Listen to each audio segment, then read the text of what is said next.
గంట వరకు తమిళనాడు రిజల్ట్ మీద ఇంకా కొంత పట్టు వచ్చే అవకాశం ఉంది. రైట్ మహేష్ గారు, రాణి గారు అడ్మిట్ చేస్తున్నారు. ఎందుకంటే రిగ్గింగ్ లేకుంటే ఈవీఎంలో మేనేజ్ చేశారు, ఇలాంటి వర్డ్స్ ఎందుకు వస్తున్నాయని దానికి చాలా కారణాలు ఉన్నాయి. అంటే న్యాచురల్గా ప్రజాస్వామ్యంలో అంతిమంగా ప్రజల తీర్పును ఎవరైనా శిరసావహించాల్సిందే, ఎవరైనా గౌరవించాల్సిందే.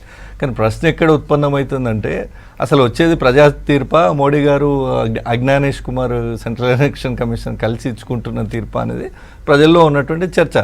అది అన్ని రాష్ట్రాల్లో ఎందుకు కాలేదు అంటే కాదు, నేను మీరు రాకముందు చెప్పా, ప్రజలకు కూడా అర్థమైంది. రాణిగారు ఏమంటున్నారు అంటే కాంగ్రెస్ ఐపులేని రాష్ట్రాల్లో రాదు, దక్షిణ భారతదేశంలో అసలే రాదు. రాకుండా బహుశా నాకు తెలిసి ఇప్పుడు ఒక చిన్న ఇంట్రెస్టింగ్, నేను మళ్ళీ దానిలోకే వస్తా. బట్ విజయ్ ఒక స్టేట్మెంట్ ఇచ్చారు, సినిమా యాక్టరు, ఇప్పుడు టీవీకే అధిపతి విజయ్ గారు స్టేట్మెంట్ ఏంటంటే, నేను పెరియార్ వాదానికి అనుకూలంగా కాదు, నేను క్లోజ్ టు బీజేపీ అనేది, అంటే అది అలా చెప్పలేదు. బట్ ఆయన స్టేట్మెంట్ ఇండైరెక్ట్గా నేను ద్రవిడ కల్ట్ ఏదైతే పాలిటిక్స్ తమిళనాడు నడుస్తాయి, నేను దానికి పూర్తిగా విరుద్ధంగా పాలిటిక్స్ చేస్తానన్నాడు.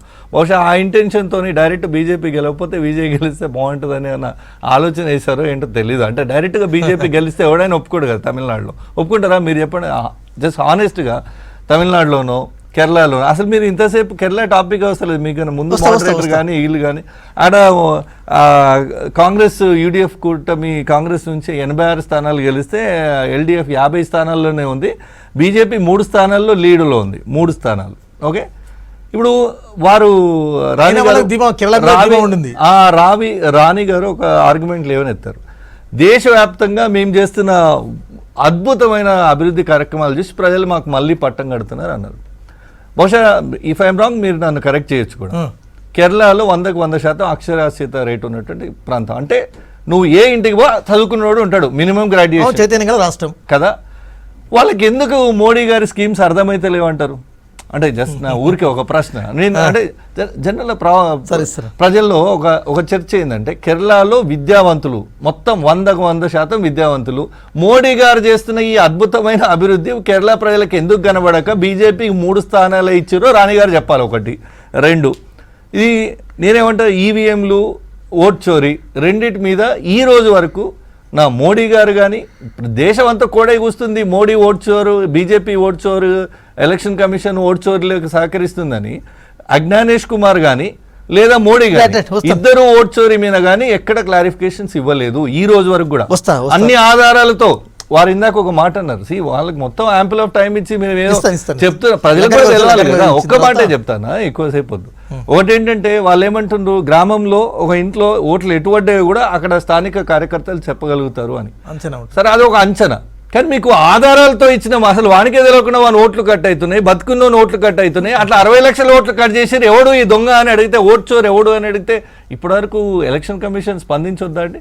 ఇప్పుడు నిజంగా ఎలక్షన్ కమిషన్ యొక్క పక్షపాత వైఖరి, బీజేపీ ఏజెంట్గా పనిచేస్తున్న వైఖరి అంతా తేటతెల్లంగా కనబడుతుంటే, ఇది ప్రజాస్వామ్యం ఇచ్చిన తీర్పు, దీన్ని ఎవరైనా గౌరవించాలి అంటే ఎట్లా? వస్తాను.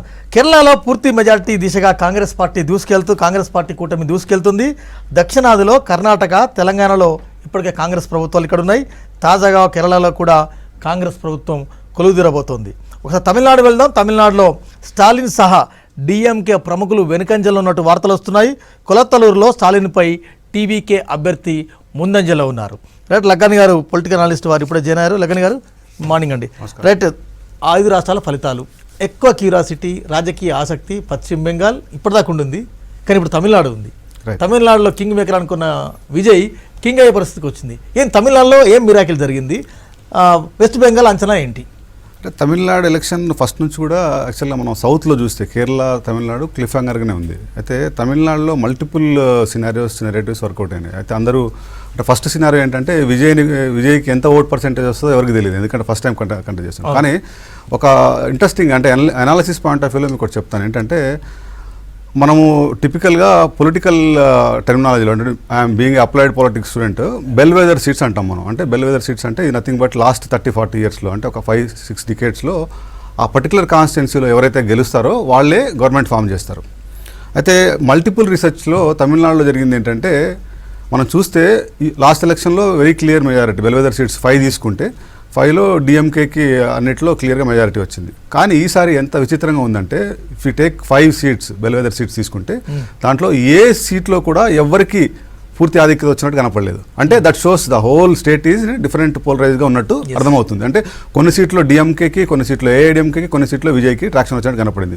ముఖ్యంగా తమిళనాడులో మనం చూడాల్సిన ఇంకోటి ఏంటంటే అక్కడ ఉన్నటువంటి ఓవరాల్ 5.73 crore ఎవరైతే ఎలక్టోరల్ ఉన్నారో దాంట్లో 51% ఉమెన్ ఓటర్ ఉన్నారండి. అంటే అండ్ ఇంకొక ఇంట్రెస్టింగ్ ఎలక్షన్ అంటే ఇది ప్రీ పోల్ అనాలిసిస్. పోస్ట్ పోల్లో చూస్తే ఐ హ్యావ్ ఫిగర్స్ హియర్.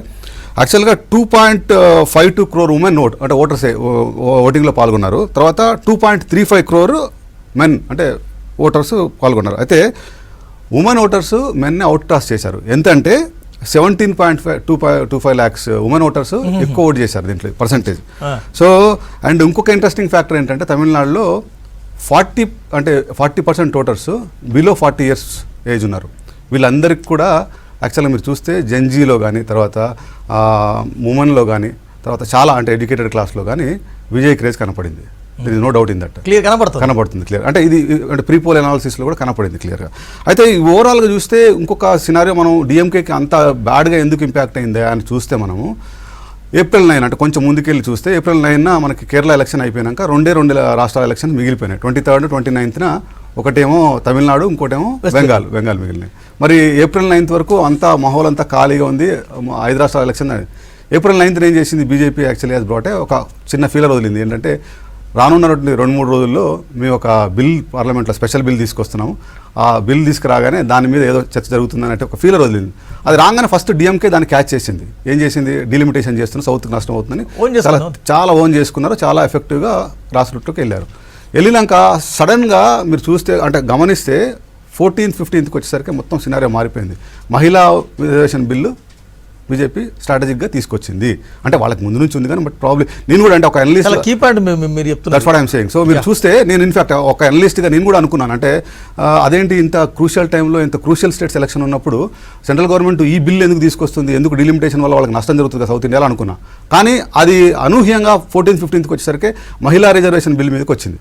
మహిళా రిజర్వేషన్ బిల్లు రాగానే ఏమైంది, ఎమ్మటే దేవ్ పుట్ది కార్నర్ అయ్యారు. మనం చూసాం తీవ్రమైనటువంటి అంటే ఎంత విస్తృతమైన చర్చలు జరిగినాయో అంటే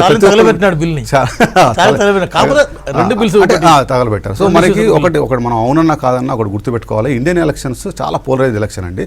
అండ్ లాస్ట్ 3-4 daysలో ఏటైతే టర్న్ అవుతుందో మనం చాలా ఎలక్షన్ చూసాం. మన తెలుగు రాష్ట్రాల్లో జరిగినటువంటి ఎలక్షన్ కూడా చూసాం. లాస్ట్ 3-4 అంటే 24 hours 48 hours కంటే ముందు కూడా 3 daysలో ఏదైతే మాహోల్ వాతావరణం క్రియేట్ అవుతుందో అట్లా ఒక 10% ఓటు షిఫ్ట్ అయ్యే అవకాశం. అయితే నేను లెట్ మీ కంప్లీట్ ఒకటి చెప్తాను. సో ఇది ఇలాంటి చాలా సినారియోస్ ఉంటాయి. మరి ఇక్కడికి వచ్చేసరికి డెఫినెట్గా ఆల్రెడీ డిఎంకే మీద వాస్తవంగా చూస్తే గ్రౌండ్లో అంత యాంటీ ఇన్కంబెన్సీ లేదండి. ఎందుకంటే Stalin did well to be open with. కానీ కొన్ని అంశాలు ఆయన అయితే తీసుకున్నాడు ఎలక్షన్ ఎన్నికల వ్యూహాల్లో భాగంగా తీసుకున్న అంశాలు ఆయనకు బ్యాక్ ఫైర్ అయినట్టే కనబడుతుంది. అండ్ టీవీకే ఫ్యాక్టర్ కనబడుతుంది లగ్గాని గారు. ఎందుకంటే 102 అంటే విజయ్ ఉన్నాడు, 73 ఏఐడిఎంకే ఉన్నారు, వీళ్ళు 50కి పరిమితమైనారు. అంటే నెగిటివ్ ఓటు బ్యాంక్ అంటే యాంటీ వ్యతిరేకత ఓటు అంతా కూడా మనము అలా చెప్పలేము వెంకట్ గారు. ఎందుకంటే కంప్లీట్ యాంటీ ఉంటే కనుక మనకు తెలుస్తుంది. యాక్చువల్గా if you look at it 1 month before 2 months before చూస్తే ప్రజలు సాలిని అంటే తిరస్కరించడం కానీ అక్కడ అట్లాంటి వాతావరణం లేదు. ఇక్కడ ఏంటంటే 2-3 ఫ్యాక్టర్లు మనం గమనించాలి. ఒకటి డెఫినెట్గా ఉమెన్ ఓటర్స్ ఇన్ఫ్లుయెన్స్ పడింది. ఎందుకంటే మహిళా ఓటర్లు ఎవరైతే ఉన్నారో 51% ఐఎమ్ టెలింగ్ యూ అగైన్. అంటే మొత్తం ఓటర్ల సంఖ్యలో 12 లక్షల ఉమెన్ ఎక్కువ ఉన్నారు. మొత్తం ఓటింగ్ జరిగినాక పోస్ట్ పోల్లో 17.25 lakh ఓటర్లు ఎక్కువ వేశారు. ఈ 2 ఫ్యాక్టర్లు చాలా ఇంపార్టెంట్గా. అండ్ ఈ మహిళా ఓట్లలో కూడా విజయ్కి చాలా ట్రాక్షన్ వచ్చింది. So DMK did a mistake అక్కడ. అంటే ఆ స్ట్రాటజీలో అంటే ఏమంటారు దాన్ని పొలిటికల్ ఒక వ్యూహంలో వాళ్ళు చిక్కున్నారు అక్కడ. సో ఇదే ఆస్పెక్ట్ సేమ్ మీరు బెంగాల్ కూడా అప్లై చేస్తే అక్కడ మల్టిపుల్ ఫ్యాక్టర్స్ అంటే ఒక ఎలక్షన్ గెలవాలి అంటే మల్టిపుల్ నెరేటివ్స్ ఉంటాయి, మల్టిపుల్ ఫ్యాక్టర్స్ ఉంటాయి. యాక్చువల్గా బీజేపీకి ఈ 2 రాష్ట్రాల్లో కూడా పెద్ద నెరేటివ్ లేదు. ఎప్పుడైతే పార్లమెంట్లో April 9 తర్వాత బిల్లు తీసుకొచ్చారో నెరేటివ్ బిల్డ్ అయింది, చాలా ట్రాక్షన్ క్రియేట్ చేయగలిగారు.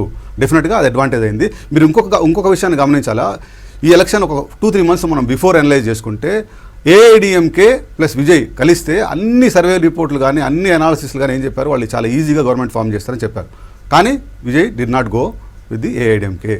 ఎందుకంటే విజయ్ కూడా ఒక క్లియర్ స్ట్రాటజీ ఉంది. He wanted to be long ఫ్రేలో ఈ తమిళనాడు రాజకీయాల్లో ఉందాం అనుకున్నారు. మనం చూసాం లాస్ట్ 2-3 టైమ్స్ మనం విజయకాంత్ గారిని చూసాం. ఎన్ని ఓట్లు వచ్చినాయి? లెస్ దాన్ 5% ఓటు వచ్చింది, అంతే కదా. అంతకుముందు ఇంకొక 2-3 అంటే సినిమా హీరోలు వచ్చారు, కానీ వాళ్ళు కూడా అక్కడ సర్వైవ్ కాలేకపోయారు కదా. సో ఆయనకి లాంగ్ టర్మ్లో ఉంది, అక్కడ ట్రాక్షన్ ఉంది. మనం అవునన్నా కాదన్నా లాస్ట్ 4 decades 5 decadesలో తమిళనాడు రాజకీయాల్లో సినిమా యాక్టర్లు, సినిమా హీరోలే. రైట్, వస్తాను లగ్గన్ గారు. రైట్, మహేష్ గారు చాలా వ్యాలిడ్ పాయింట్ చెప్తున్నారు. అంటే డీలిమిటేషన్ ఉమెన్ రిజర్వేషన్ బిల్ అనేది ఈ ఎన్నికల్లో క్రూషియల్గా పనిచేసింది. బీజేపీ మైండ్ గేమ్లో విపక్షాలు పడినాయి, ట్రాప్ అయినని. అంటే బీజేపీ తన గెలుపుకు అవసరమైన అన్ని అడ్డదారులను వెతుక్కునే క్రమంలోనే ఈ బిల్లు కూడా వాడుకునే ప్రయత్నం చేసింది. మామూలుగా అది ఈవీఎంలు, ఎలక్షన్ కమిషన్, ఫోర్సు ఎన్ని అయినా చెప్పండి తక్కువనే. తో పాటుగా ఈ మహిళా రిజర్వేషన్ బిల్లుకు గతంలో మేము ఒకసారి ప్రయత్నం చేసినాం, అది వర్కౌట్ కాలే. ఆపోజ్ చేసింది ఎన్డీఏ కూటమి, అంటే అప్పటి బీజేపీ కూటమి. తర్వాత వాళ్ళు తెచ్చారు, మేము అవుట్రైట్గా సపోర్ట్ చేసినాం. రాజ్యసభలో ఏకకంఠంతో ఆమోదించారు కదండి. తర్వాత ఆ బిల్లు వచ్చింది, దాన్ని ఇంప్లిమెంట్ చేయడానికి ఒక బిల్లు పేరుతో తీసుకొస్తూ డీలిమిటేషన్కి దానికి జొప్పించి ఒక గేమ్, ఒక డ్రామా చేసిండ్రు. న్యాచురల్లీ డీలిమిటేషన్ అంటే మేము అశాస్త్రీయంగా జరిగే డీలిమిటేషన్ సౌత్ ఇండియా నుంచి అన్ని ఇర్రెస్పెక్టివ్ ఆఫ్ ది పార్టీస్ దాదాపు అందరూ వ్యతిరేకించారు. దాంట్లో స్టాలిన్ గారు కానీ మా గౌరవ ముఖ్యమంత్రి రేవంత్ రెడ్డి గారు కానీ ముందు వరుసలో ఉండి ఆపోజ్ చేస్తారు. సో న్యాచురల్లీ ఏంటంటే డీలిమిటేషన్ అంటే వీళ్ళు ఆపోజ్ చేస్తారు కాబట్టి మహిళా రిజర్వేషన్ బిల్లును వీళ్ళు అడ్డుకున్నారని మనం ప్రచారం చేయాలని. ఎంత కుట్రపూరితంగా, ఎంత దారుణం అంటే అట్లా బిల్లు రిజెక్ట్ అయిందో లేదో వీళ్ళు ప్లకార్డులు పట్టుకొని వచ్చారు. అసలు అది ప్రింట్ చేయడానికి కూడా అంత టైం సరిపోదు. టైప్ చేయడం తర్వాత ప్రింట్ చేసి అవి అట్టముక్కలన్నీ స్టిక్స్కు అతికిచ్చి తీసుకొచ్చి రెడీగా పెట్టుకున్నారు. జస్ట్ అక్కడ డ్రామా అయిపోగానే బయటకు వచ్చి మహిళా వ్యతిరేకులు వీళ్ళు ఇక మొత్తం పార్లమెంట్లో వైజ్గా నారీ శక్తి అభియాన్ అని మేము మహిళలకి ఏదో ఉద్ధరిద్దాం అనుకుంటే మీరు వ్యతిరేకించారు అని చెప్పి ప్రయత్నం ఏదైతే పొలిటికల్గా చేశారో అనైతికమైనటువంటి ప్రయత్నం అది. బట్ స్టిల్ అది ఇప్పుడు now it is yielding results కదా, వాళ్ళకి ఏవో ఫలితాలు ఇస్తున్నాయి. బట్ నేనేమంటా లాంగ్ రన్ ఇప్పుడు లగ్గన్ గారు ఏం చెప్తారు, పనిచేసింది అని చెప్తున్నాడు. నేను చెప్తున్నా కదా ఆ పరిస్థితి. సరే, విజయ్ కేస్ ఇస్ డిఫరెంట్. నేను విజయ్ జస్ట్ బికాజ్ మహిళా బిల్లు విషయంలో అని అనను, ఎందుకంటే ఈ హ్యాజ్ అ క్రైజ్, ఆయనకు అది ఉంది. వీళ్ళు పాత పొలిటీషియన్స్ అయిపోయారు, ఒక కొత్త రక్తము, కొత్త ఒరవడే అన్నారు. దానికి వెనకాల ఏం పని చేసినా ఇప్పుడు it's too early to comment. అంటే ఈ రిజల్ట్కి ఏది కారణం అనేది ఇప్పుడు కామెంట్ చేయడం అనేది ఇట్స్ టూ ఎర్లీ. రాణి గారు, సో టైం రాణి గారు అంటే లాస్ట్లో ఏమైనా చేంజ్ కావచ్చు. రాణి గారు, వెంకట్ గారు చెప్పండి. Right, delimitation women reservation bill ఈ ఎన్నికల్లో చాలా తీవ్ర ప్రభావం చూపిందని లగ్గాని గారు విశ్లేషణ. డెఫినెట్ గా అయి ఉండొచ్చు. ఎందుకంటే దేశ ప్రజలు చూస్తున్నారు కదండి. ఇవాళ మీరు లగ్గాని గారు వారి పేరు ఏమన్నా నేను తప్పుగా స్పెల్ చేస్తే శ్రీనివాస్ గారు, ఓకే, శ్రీనివాస్ గారు చాలా స్పష్టంగా చెప్పినారు వారి అభిప్రాయము, వారి విశ్లేషణ, వారి పరిశీలన. మహిళా రిజర్వేషన్ బిల్లు అనేటువంటి అంశము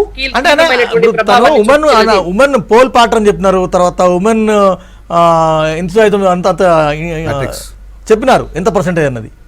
కరెక్ట్. అది నేనేమంటున్నా అంటే వారి విశ్లేషణ ఏదైతే ఉందో దాని ప్రకారమే నేను చెప్తా మీకు. వారు అన్నారు ఒక మాట, డిఎంకే అనేటువంటి పార్టీ స్టాలిన్ నల్లబట్టలు వేసుకొని మహిళా బిల్లు ప్రతుల్ని చించేయటము అనేటువంటిది డెఫినెట్ గా కూడా తమిళనాడు మహిళల్ని, సౌత్ ఇండియా మహిళల్ని కూడా హర్ట్ చేసి ఉండుంటది. అండ్ కాంగ్రెస్ పార్టీకి సంబంధించినటువంటి ఎంపీలు పార్లమెంట్ లో చేసినటువంటి హాస్యాస్పదమైనటువంటి కామెంట్లు, రాహుల్ గాంధీ గారు ఒక ప్రతిపక్ష నేతగా ఉండి మహిళా బిల్లు డిస్కషన్ జరిగేటప్పుడు బాధ్యతాయుతమైనటువంటి వ్యక్తిగా మీరు వ్యతిరేకించినా సరే దాన్ని గౌరవప్రదంగా చెప్పాలి. కానీ ఏదో చిన్నప్పుడు 4 ఏళ్ల కింద ఆయన 4 ఏళ్ల వయసున్న నాడు ఏం జరిగింది మ్యాజిక్ షో గురించి అంటే ఎంత చులకన చేసి మహిళా బిల్లు పైన జరుగుతున్నటువంటి చర్చను వారు బిహేవ్ చేసినారు అనే